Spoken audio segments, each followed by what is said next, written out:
Whoa, whoa, whoa, whoa, whoa, whoa, whoa,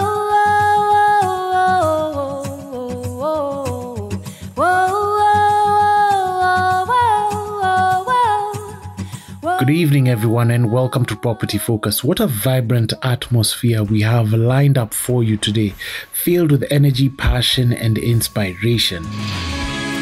Welcome to the Women in Real Estate event, affectionately abbreviated as WIRE, where these ladies got together under the theme colors purple and gold, a powerful combination symbolizing ambition and luxury. Without further ado, welcome to the show.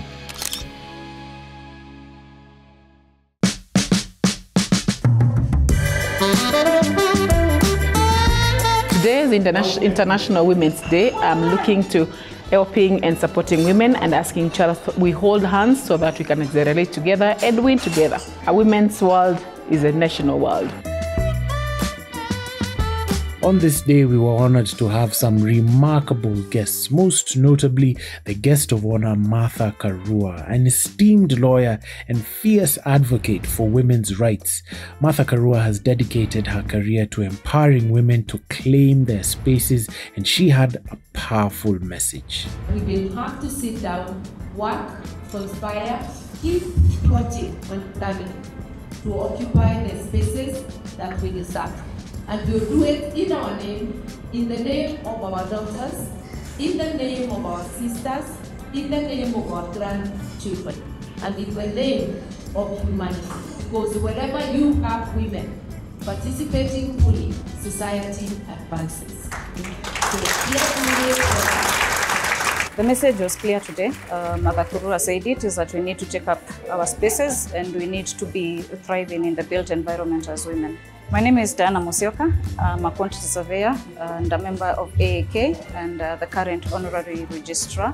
And the current experiences I'm having being the registrar is that we are able to bring people together, and I would want women to take advantage of it because this is where we bring high-profile members of the built environment to be able to interact with, to network with, and to learn from. So happy Women's Day. I just came upon this profession. Honestly, it was very new at the time. I could have been maybe in the 6th class then. But what I always knew is that I loved the environment. I wanted to be in a space where I'm conserving the environment. And landscape architecture just gave that opportunity to blend the construction industry and bring it closer to nature, so to speak. So that's how I found myself here. The real challenge hits you when you get out of campus and you're out there, you have expectations to get a job immediately. So I was fortunate enough to have a job. I was actually sourced from campus, so that really helped. But then again, this was a contract job, so you're out there again and you're trying to find your way as a young professional. So there was a bit of challenge there, just looking at what can I do? We are a developing country, we still haven't fully appreciated landscape architecture like perhaps it's been appreciated in the developed world. Access to financing is definitely a challenge. You don't have the skills you need to get into entrepreneurship at that point. So I'll say those are the biggest challenges. When I was in college, we only had one lady lecturer, which was Dr. Susan Kibue. So being back in the university is very refreshing for me, and where I get to inspire the next generation of industry players, especially young ladies. So I would like to encourage more young ladies to get into the industry. I have also served in AAK. I was a construction project manager's vice chair for about some 4 years. And again, I would also want to encourage young ladies to also get into leadership, especially those who are getting into the industry when they are young. There might be a lot of perception that women are not good in this industry, but we are the most forward-thinking and hardworking. We are also very honest. And so please bring your businesses to us. On the panels, we had industry experts diving into key issues within the construction space, sharing insights and strategies on how women can accelerate their actions. The focus was on empowerment, collaboration, and actionable steps women can take to uplift one another. I'm a quantity surveyor. and a director at Amazon Consultants Limited doing construction cost management. My mother inspired me to join the industry. She was not a professional in the industry, but she dealt with them because she used to work at AK, and so she introduced me to these professions and what they do, and she'd always tell us what they're doing, and I chose quantity surveying out of the many professions. We need to take up our space. We're not invading anything. This is our space. We have ideas, we can lead, others can follow, and we can form partnerships to build Kenya's future to a greater space. I've been leading and working in Vibrant Kenya for now getting into my 11th year, and in the capacity of CEO for 7 years, going into number 8. Inspiration started my career at Vibrant Kenya as their marketing manager, just doing a lot of traditional marketing and really getting into digitizing the real estate space and getting buyers and sellers to transact online and bringing that into the market, technology and transparency. It's been an exciting journey, and I'm really grateful to the co-founder of Vibrant Kenya, Jamie Pajara, who actually have made me take up this position and join the startup. And it has been an exciting and amazing journey in the tech space and really bringing out prop tech. And I think as women, we need to uplift other women in the industry in sharing our experiences and our journeys. Mine has been very exciting and also a blessed one, if I might add. And what has made me get here is to actually bring down the barriers by walking into the boardrooms, presenting to people, studying all about real estate, learning to interact with peers in the industry, joining associations like WIRE, Women in Real Estate, Kenya Property Development Association, being in a lot of panel discussions and webinars, and bringing out the thought leadership in this role. I do falter from time to time because sometimes I find myself spending more time behind my computer.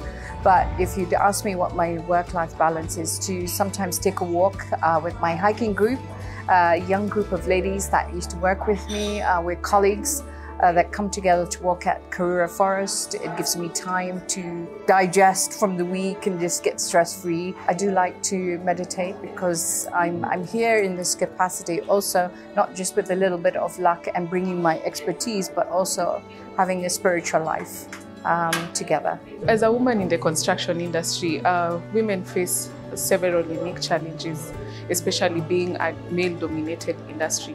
But we are lucky because we've had several women who've been able to break the glass ceilings for us, several women that have come before us and been able to make our way better in the industry. AK has been a trailblazer in that. We've had 3 women presidents in the past. Just to mention them, we've had architect Emma Miloyo, we've had architect Smugure Njendu, and currently we have architect Florence Nyole. And they have been very instrumental in even shaping policy within the construction industry. So I believe we are yet to get there, but with such kind of support, we will be able to achieve much better. One person who has inspired me in this professional journey is planner Mildred Ambani.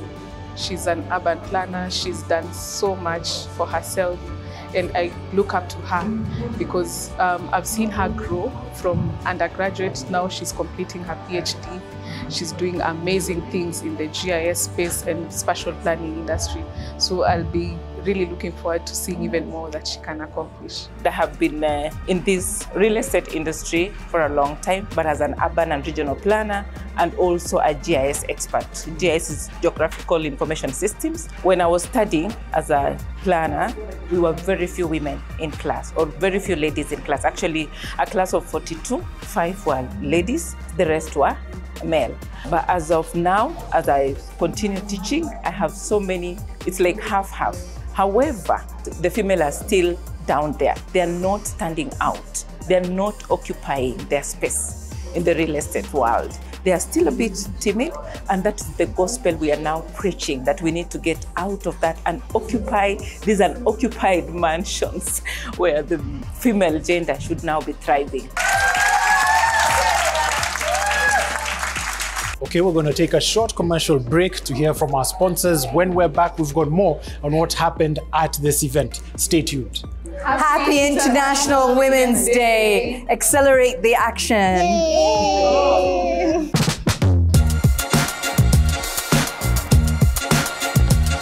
As your host on this particular day, I, Peter, I'm truly grateful to be part of this incredible celebration of women in real estate. Our commitment as he for she supporters is to ensure our spaces are inclusive and equitable.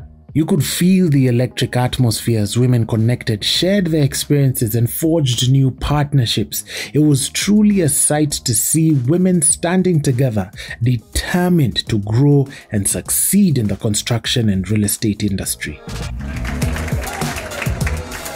My name is Irina Gutu. I'm an architect by profession, and I'm also the outgoing chair of the Interior Designers Chapter of the Architectural Association of Kenya, and I'm a founder member of the Architects Alliance. The first thing I would like to tell anybody, any lady who wants to become an architect, forget about sleep. This is a profession that has no respect, has no boundaries where sleep is concerned. And I'm sure anybody in the design sphere knows that already. A lot of the time people think that architecture is science. But when they come to the School of Architecture, when they go to the School of Architecture, they're surprised that science is very secondary to the curriculum. It is an art. And why does this make you as a woman a better architect? And now I will be outrightly biased.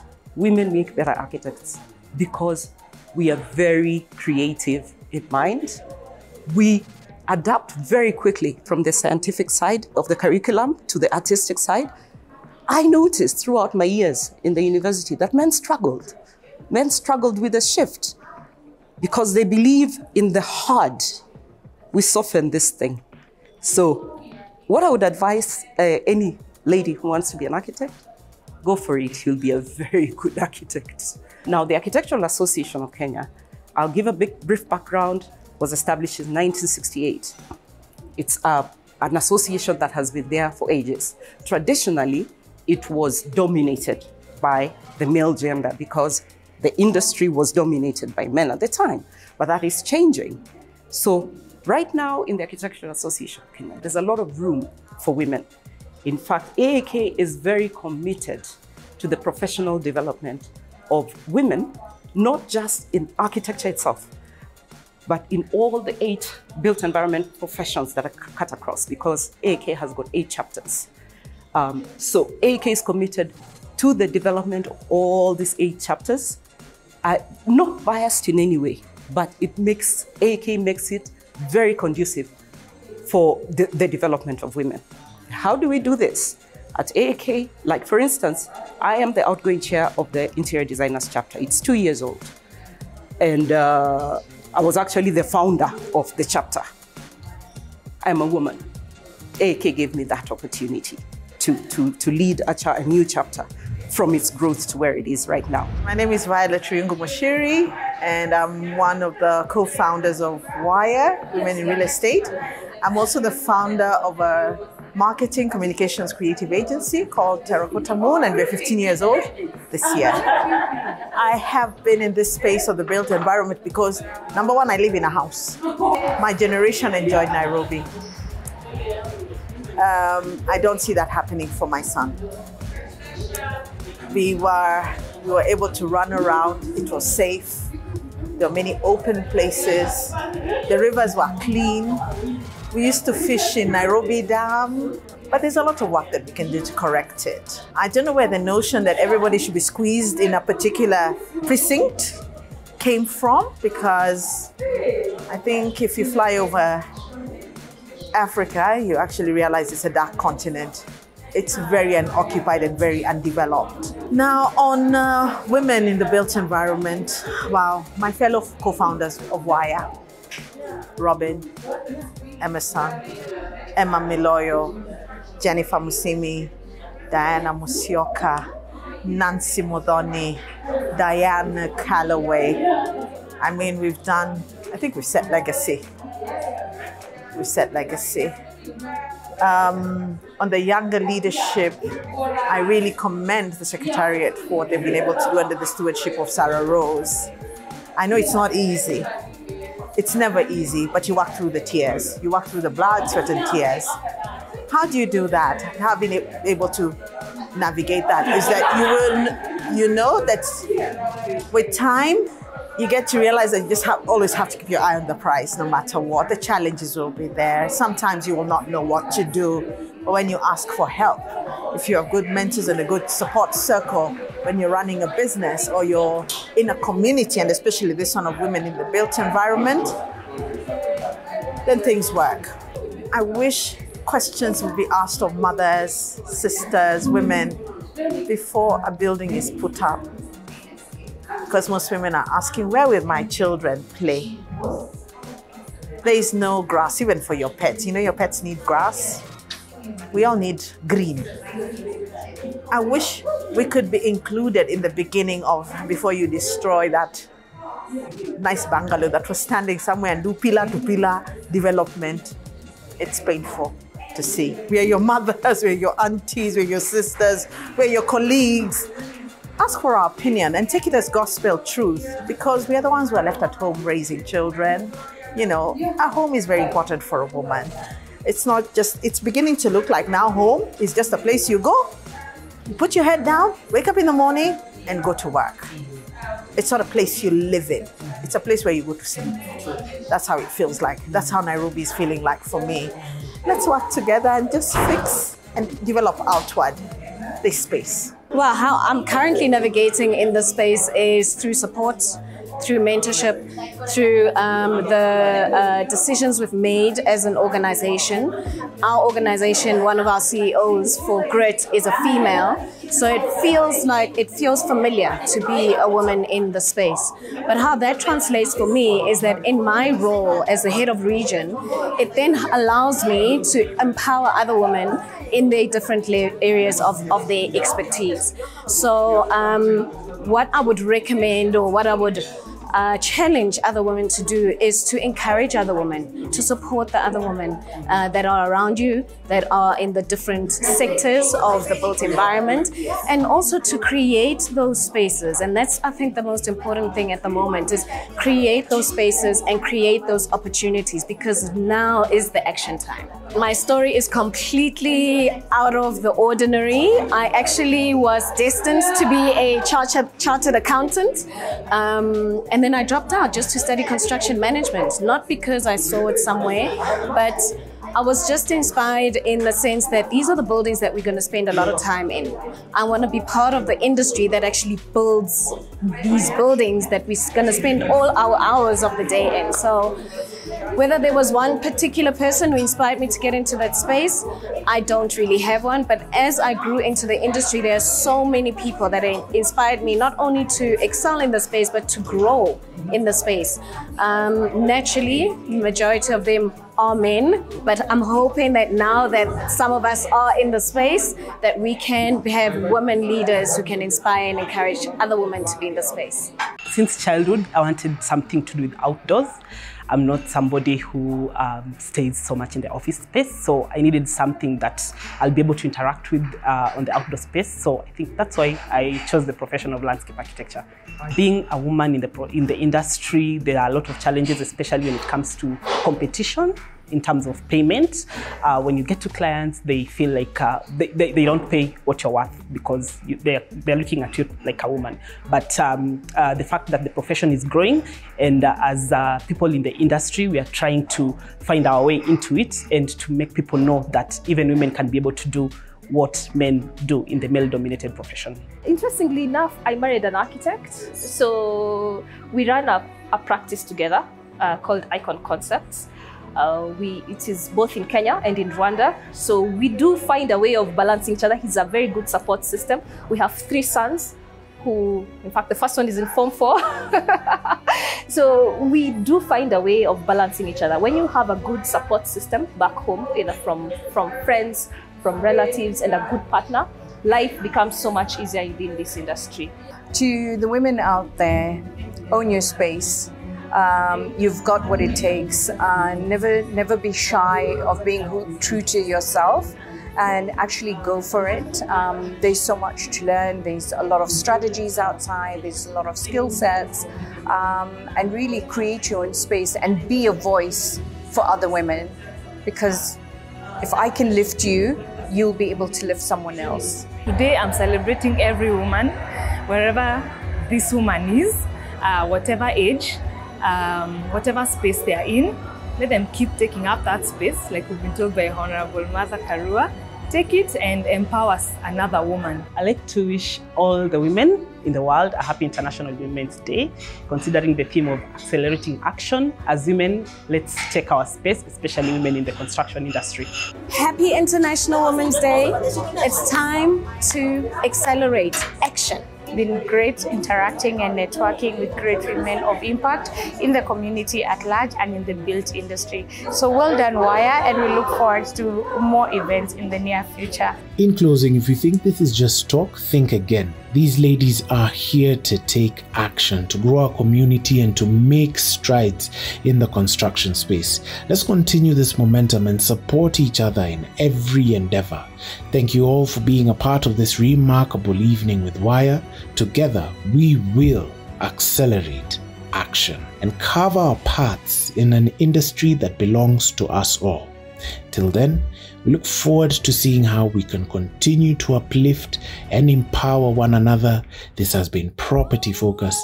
My name is Peter Ngigi. Happy International Women's Day. Accelerate the action.